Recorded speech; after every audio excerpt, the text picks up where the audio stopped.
If you think that preparing for UGC NET English exam only involves understanding the key literary periods, making notes on important authors like Shakespeare or Chaucer and understanding their texts, then you couldn't be more wrong, because in addition to preparing the key literary periods, important authors and understanding their texts, UGC NET English exam puts a lot of emphasis on literary periodicals in the history of English literature. You must have come across a chronology-based question related to literary periodicals in the previous year UGC NET English exam, quite like this. Now, in the moment you must have thought that why is so much importance given to literary periodicals in English literature, and how am I supposed to prepare when there are so many? If this is something that you're going through right now, then this video is just for you. In this video, we will begin the discussion by first defining what periodicals are, in which era they emerged, and discuss their literary significance. Having covered that, I'll walk you through the top 5 most famous literary periodicals in English literature that are extremely important from UGC NET point of view. I'll discuss who initiated them, when, where, and also some of the interesting facts related to each. Stay tuned till the end of this video, where I'll display a comprehensive list of all the important literary periodicals in English literature, organized for easy reference. And one more thing, if you haven't subscribed to my channel yet, now's the time to hit that button.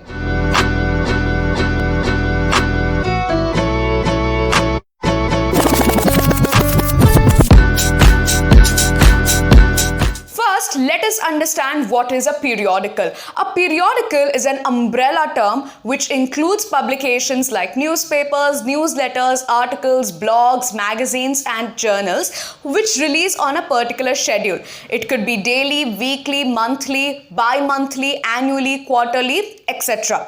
Now, this is a very modernized version of a periodical. It was quite different than when they had initially started. Periodicals initially emerged during the Restoration era. It was called as the Restoration era because it marked the restoration of monarchy after the Puritan age or the interregnum from 1660 onwards, marking the reign and the coronation of Charles II.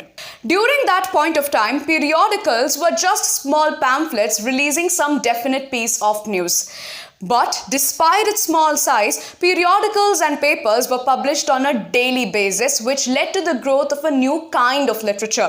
Periodicals became the best way for the authors and writers to showcase their identities and express their political viewpoints. According to David Damrosch, the periodical press gave its readers a new way of seeing the world and of seeing themselves in the world as private beings and public entities. These periodicals basically consisted of a variety of topics, including philosophy, religion, art, culture, politics, etc. This led to a rise in readership and to the development of coffee house culture, where a lot of people, especially belonging from the upper classes, would meet and gather at coffee houses and discuss about these topics. Now, not all of the periodicals had a significant impact, only a few of those had. And we are going to discuss the top 5 most important literary periodicals in English literature which had a significant impact and which are extremely important from UGC NET point of view. The first literary periodical that we are going to discuss in this video is the Tatler. It was in publication from 12th April 1709 to 2nd January 1711. It was started by one of the most famous authors of sentimental comedies in the Age of Enlightenment, and that was Richard Steele. He wrote and edited under the pen name of Sir Isaac Bickerstaffe. Now, according to Richard Steele, the stated purpose of this particular periodical was not to talk about politics. In fact, he said that he was going to leave politics for the newspapers. Instead, he was going to talk more about the news and the gossip. More importantly, the gossips that would circulate in the coffee houses. Now, to know that what kind of news and what kind of gossips are circulated in each coffee house, he would name the text of each issue on the basis of these coffee houses, which means that there would be an issue titled as White's Coffee House, second issue as Will's Coffee House, third issue as Gratian Coffee House, and fourth issue as St. James's Coffee House.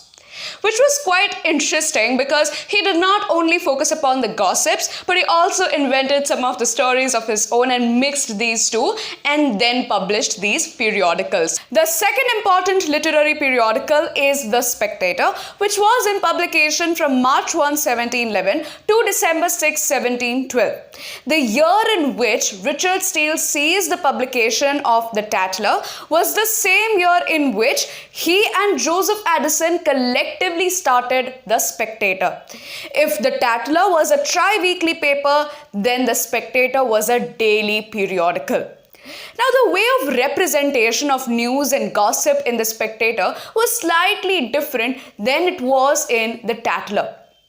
What they did was they tried to create a fictional framework for the representation of the news. So first of all, they created a Spectators Club, which was a fictional club within which there would be these members who would be discussing the news and the gossip. Now, these members were also fictional. They were characters like Sir Roger de Coverley, Sir Andrew Freeport, Will Honeycomb, and Captain Sentry, who would talk about commerce, trade, and various other news related to the economy. Now, the papers were ostensibly authored by someone called as Mr. Spectator, who would act as an observer of the entire London scene. Such a way was quite unique and creative in terms of the representation of news and quite different from other periodicals and other newspapers. The third important literary periodical is the Gentleman's Magazine, which ran in publication from January 1731 to 1922. It is one of the longest running literary periodicals, which was started by Edward Cave. It was a monthly literary periodical, and although it is a periodical, it was the first literary periodical to use the term magazine as its title. Now, one of the most interesting facts about this particular periodical is that Samuel Johnson's full-time first regular employment was as a writer at the Gentleman's Magazine, and it was written under the pen name and edited under the pen name of Sylvanus Urban. Next important literary periodical is the Rambler, which was in publication from 1750 to 1752. It was started by Samuel Johnson, and it was a bi-weekly paper that would always come on Tuesdays and Saturdays. Now, despite it being a bi-weekly paper and it was only in publication for these 2 to 3 years, it was able to publish a total of 208 articles.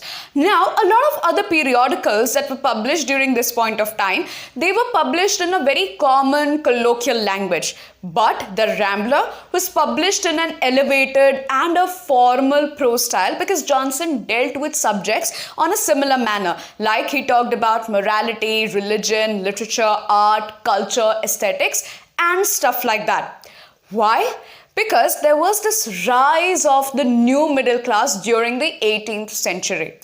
Now, because of this rise in the new middle class, a lot of people from the middle class would get married to people belonging from the aristocratic families. Because of these alliances, there was this hybrid class structure. But despite this hybridity, despite this mixture, a lot of people from the middle classes, they did not have that culture, the taste, which is characteristic of the higher upper classes. Now, to provide the right kind of socio-cultural tools and educate the middle classes and to let them know the ways of living and being of the higher socio-economic classes, the Rambler was dealing with such kind of subjects. The last important literary periodical that we are going to discuss in this video is The Examiner. It was in publication from 1808 to 1886, started by the two radical brothers, Lee and John Hunt.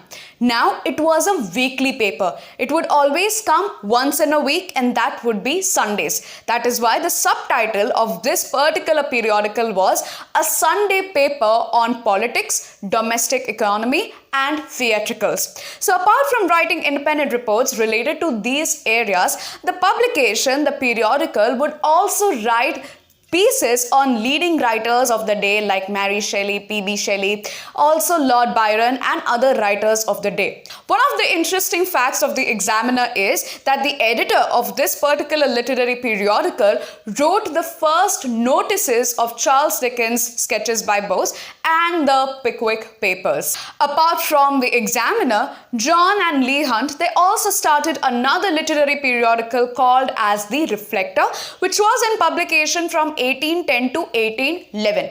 It basically talked about stuff like politics, art, religion, philosophy, and literature.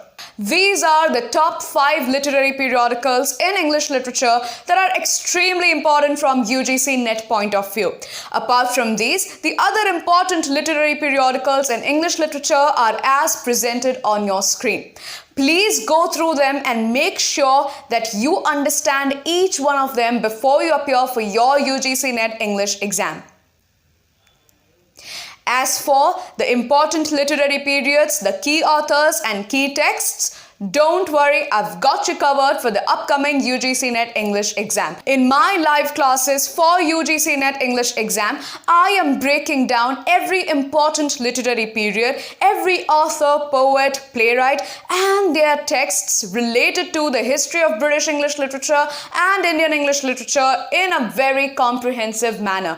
Not only that, but I'm also breaking down complex concepts and topics related to literary criticism, which will provide you the confidence to ace UGC NET English exam. The best part about these courses that these are live one-on-one classes, which means that I can provide you personalized guidance and feedback tailored to your needs and requirements, trying to fill the possible gaps in your UGC NET English exam preparation.